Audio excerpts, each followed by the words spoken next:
טוב, אז כרגיל כיף לי לראות את כולם.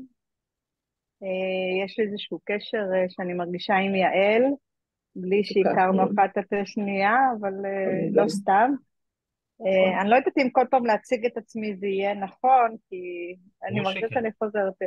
טוב, אז אני משוררת, הוצאתי 3 ספרי שירה, הרביעי בדרך, חברה בחבר המייסדים של דגש, מאבחנת דידקטית, מומחית תחום לקויות למידה. אני דווקא מאוד מתחברת לנושא של, קודם כל אני מאוד אוהבת את ערבי שירה. חברתי לשיר לערב הזה בנושא שתיקה, כי רק כשאבא שלי נפטר בעצם יכולתי לדבר את מה שעברתי, ומאז אני מטפלת בעצמי, אז הנה השיר. פגיעה שקטה.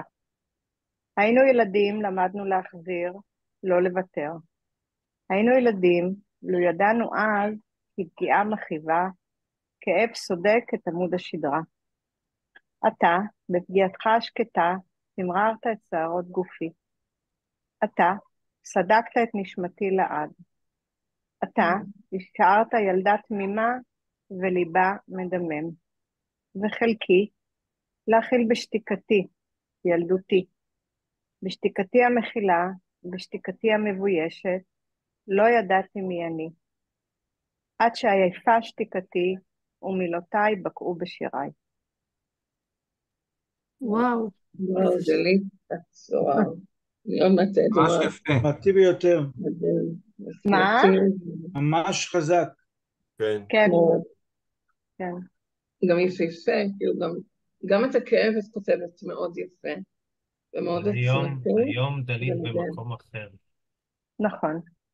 אלירן נמצא איתי כבר בתהליך מאוד ארוך של כמה שנים, ואם בספר הראשון שלי, רעידת אדמה, נכנסתי בכל העולם, היום אני הרבה יותר במחילה, ברגיעה, במקום הרבה יותר שלב. איזה יופי, תכף תשמעו. תודה לך. תודה, תודה לכם, אני ממש אוהבת את הערבים האלה. דלית. למה לא? בבקשה.